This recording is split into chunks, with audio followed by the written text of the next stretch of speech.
مگر میں اپنی بیٹی کی زندگی آپ کے غلط فیصلوں کی نظر نہیں ہونے دوں گی۔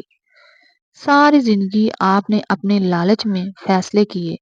آپ نے حورے کی شادی بھی سالک سے اس لیے کی کیونکہ اس کا تایا آپ کو بزنس میں ایک بڑا پروفٹ دے رہا تھا۔ اگر وہ نہ دیتا تو آپ کبھی وہ فیصلہ نہیں کرتے۔ آپ نے صابر خان کی زمین پر بھی قبضہ کیا جس کی وجہ سے وہ ہمارا دشمن بنا ہوا ہے، اور آپ میری مہر کو بھی اپنے لالچ کے لیے استعمال کریں گے، اور میں ایسا نہیں ہونے دوں گی۔ سالوں کا دبا غصہ تھا جو آج نکلا تھا۔ جاؤ مہر اپنے شوہر کے ساتھ، اگر تم نہیں چاہتی کہ تمہاری ماں خود کو ختم کر لے۔ امی نہیں، ان کے چھری گردن پر رکھنے پر وہ تڑپی۔ امی چلی جاؤ تم مہر گل، چلی جاؤ یہاں سے، کیونکہ اگر آج تم نہیں گئی تو یہ نکاح باقی نہیں رہے گا، نہ تمہاری خوشیاں۔ نہیں امی، اپنی بیوی کو لے کر جا رہا ہوں۔ اگر کوئی بیچ میں روکنے آیا تو سارے ثبوت کل پولیس کو مل جائیں گے۔ دھمکی دیتا وہ مہر کا ہاتھ تھامے آگے بڑھا جس پر وہ تڑپی تھی۔ نہیں، میں نہیں جاؤں گی۔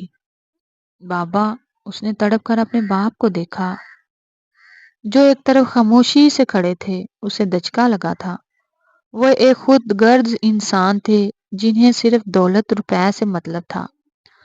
اپنی انا کی تسکین کی خاطر انہوں نے حورے کو اغوا کیا اور اسے ساری زندگی دبا کر رکھا، اور سب بھی پکڑے جانے کے باوجود وہ خاموش کھڑے تماشا دیکھ رہے تھے۔ مجھے زبردستی کرنے پر مجبور مت کرے مہر، سنجیدگی سے کہتا وہ اس کا ہاتھ تھامے اس گھر سے نکلتا چلا گیا، اور وہ اس کے ساتھ گھسیٹتی چلی گئی۔ گاڑی میں اس کے پہلو میں بیٹھی وہ مسلسل روتی سسکتی التمش کا امتحان لے رہی تھی۔ لب بھینچے وہ خاموشی سے گاڑی ڈرائیو کر رہا تھا۔ ابھی وہ جس حال سے گزر رہی تھی اس کا چپ رہنا ہی بہتر تھا۔ موڑ کاٹتے گاڑی اس کے اپارٹمنٹ کی حدود میں داخل ہوئی تو التمش نے ایک نظر اپنے پہلو میں بیٹھی مہر کو دیکھا جو ولیمے والا ہی ڈریس پہنی ہوئی تھی، جبکہ رونے سے آنکھوں کا کاجل پھیل گیا تھا۔ گاڑی پارک کرتا وہ گاڑی سے اترتا اس کے پاس آیا جو ابھی تک رونے کا شغل فرما رہی تھی۔ مہر باہر آئے، سنجیدگی سے کہتے اس نے اپنا ہاتھ مہر کے سامنے پھیلایا، جسے مکمل نظر انداز کرتے وہ گاڑی سے اتر کر اس کے پہلو سے نکلتی چلی گئی۔ التمش نے غصے سے مٹھیاں بھینچ کر اس کا یہ رویہ برداشت کیا اور گاڑی سے اس کا سامان نکالنے لگا جو زمرد بیگم پہلے سے ہی اس کے حوالے کر چکی تھی اور اس سے جان چھڑوانا چاہتی تھی، کیونکہ مہر ان کی سوتیلی بیٹی تھی۔ یہ وہ راز تھا جو وہ مر کے بھی مہر کے سامنے نہیں کھول سکتا تھا، پہلے ہی اپنے سگے رشتوں کو بھیانک روپ دکھا چکا تھا۔ اب یہ سچ اسے ہلا کر رکھ دیتا۔ گہرا سانس لیتے خود کو پرسکون کرتا وہ اس کے پیچھے آیا کہ ایک کونے میں کھڑی تھی۔ بنا کچھ کہے التمش نے اس کا ہاتھ تھاما اور اسے لیے اندر بڑھا تھا۔ لفٹ کے ذریعے وہ اپنے فلور پر آیا جبکہ مہر کا ہاتھ ہنوز اس کے ہاتھ میں موجود تھا۔ نہ اس نے ہاتھ چھڑایا نہ اس نے چھوڑا۔ ڈور لاک کرتا وہ اسے اندر لے آیا تھا۔ مہر نے فوراً سے اپنا ہاتھ اس کی گرفت سے الگ کیا، جس پر التمش نے ایک نظر اسے دیکھا اور پھر دروازہ لوک کر کے اپنا کوٹ اتار کر صوفے پر پھینک کر خود صوفے پر بیٹھتے اپنے کف کھول کر آستین اوپر چڑھا گیا۔ یہاں آ کر بیٹھ جائے مہر، اسے سو سو کرتے دیکھ کر اس کا دل تھوڑا نرم ہوا تھا، ورنہ اس کے باپ کی وجہ سے مہر پر بھی وہ غصہ تھا۔ مجھے نہیں آنا آپ کے پاس، آپ بالکل بھی اچھے نہیں ہیں۔ ہاتھ کی پشت سے آنسو پونچھتے وہ غصے سے چلائی، اس پر التمش کے ماتھے پر بل پڑے۔ اپنی جگہ سے اٹھتا وہ اس کے سامنے آ کر کھڑا ہوا۔ اس کے قریب آنے پر وہ بدک کر پیچھے ہوئی، مگر اس کے کمر کے گرد ہاتھ باندھ کر اسے اپنے قریب کھینچتے التمش نے اس کی یہ کوشش ناکام بنائی تھی۔ میرے ہی گھر میں میرے ہی نکاح میں ہو کر مجھ سے ہی پنگا لینا آپ کو بھاری پڑ سکتا ہے مسز التمش۔ اس کے بھیگے گال سے اپنا گال رگڑتا وہ مہر کو ساکت کر گیا۔ یہ کیا؟ اس سے پہلے وہ اپنا جملہ مکمل کرتی التمش جھک کر اس کے لبوں کو چھوتے پیچھے ہوا اور اس کے اس عمل پر مہر کی آنکھیں بڑی ہوئی تھی۔ پورے جسم میں کرنٹ سا دوڑا تھا۔ تمہاری ہمت کیسے ہوئی یہ واہیات؟ اس سے پہلے وہ اپنی بات پوری کرتی اس کے بالوں میں ہاتھ پھنساتے، وہ اس کی کمر کے گرد اپنی گرفت مضبوط کر کے اسے اپنے قریب کرتا، اس کے لبوں پر جھکتا، اس کے لفظوں کو پی گیا، اس کے حصار میں قید ہو کر وہ بے بس سا مزاحمت کرنے کے قابل بھی نہیں رہی تھی۔ اس کے ہونٹوں کا جام پیتے وہ مدہوش سا اس کے وجود پر چھا گیا۔ مہر نے سختی سے اپنی آنکھیں بند کی، جبکہ التمش مدہوش سا اس کے چہرے پر جھکا اپنی منمانیوں پر اتر آیا تھا۔ مہر نے پوری طاقت لگا کر اسے خود سے دور کرنا چاہا مگر ناکام رہی۔ جتنا دور کرنا چاہیں گی اتنا ہی پاس آ جاؤں گا، پھر شکایت بھی آپ کو ہوگی۔ اس کی کمر پر گرفت مضبوط کرتے وہ زومانی لہجے میں کہتا مہر کو آگ لگا گیا۔ پوری قوت سے اسے پیچھے دھکیلتی وہ اس کے پہنچ سے دور ہوئی۔ بس بہت ہو گیا، سمجھ کیا رکھا ہے آپ نے مجھے؟ کوئی کھلونا ہوں میں جو پہلے اٹھا کر اغوا کر لیا اور اب یہ سب؟ کیا لگتا ہے اس طرح میرے باپ کو میرے سامنے برا بنا کر پیش کریں گے تو میں مان لوں گی؟ ہوں گے وہ دنیا کی نظر میں برے، مگر میرے لیے وہ میرے بابا ہیں، آئی سمجھ؟ پاس رکھے واز پر ہاتھ وہ اسے زمین بوس کر گئی۔ مہر، کیا مہر؟ ہاں کیا مہر؟ آپ تو خوش ہوں گے نا التمش صاحب کہ آپ کے دشمن کی بیٹی خود کو بے بس محسوس کر رہی ہے۔ وہ تکلیف میں ہے۔ آنسو لڑی کی صورت میں اس کا چہرہ بھگو رہے تھے۔ التمش کے دل خنجر سا چلا تھا۔ مہر، خبردار جو اپنی زبان سے میرا نام بھی لیا۔ انگلی اٹھا کر اسے وارننگ دیتے وہ پیچھے ہوتے دوار سے جا لگی۔ التمش نے سنجیدگی سے اسے دیکھا۔ اگر اس کی جگہ کوئی اور ہوتا تو وہ کب کا اسے اچھے سے سمجھا چکا ہوتا کہ التمش خانزادہ سے اس طرح بات کرنے کا انجام کیا ہوتا ہے۔ میں نے آپ کا کوئی فائدہ نہیں اٹھایا ہے، میرا مقصد صرف تمہاری حفاظت۔ ایسے کرتے ہیں آپ سب کی حفاظت؟ ان سے نکاح کر کے اس کے ساتھ یہ گند؟ کچھ کہتے کہتے اس نے سختی سے اپنے لب آپس میں بینچے۔ اچھا ٹھیک ہے نا، نہیں سننا چاہتی نا تو مت سنو، لیکن خدا کے لیے رونا بند کرو۔ وہ جنجلاہٹ کا شکار ہوا تھا۔ نفرت کرتی ہوں میں آپ سے، نفرت۔ التمش غصے سے کہتی وہ بھاگ کر سامنے والے کمرے میں بند ہوئی تھی۔ التمش نے گہرا سانس بھر کر اپنے ماتھے پر بکھرے بال پیچھے کیے۔ اب ایک نیا مرحلہ شروع ہو گیا تھا۔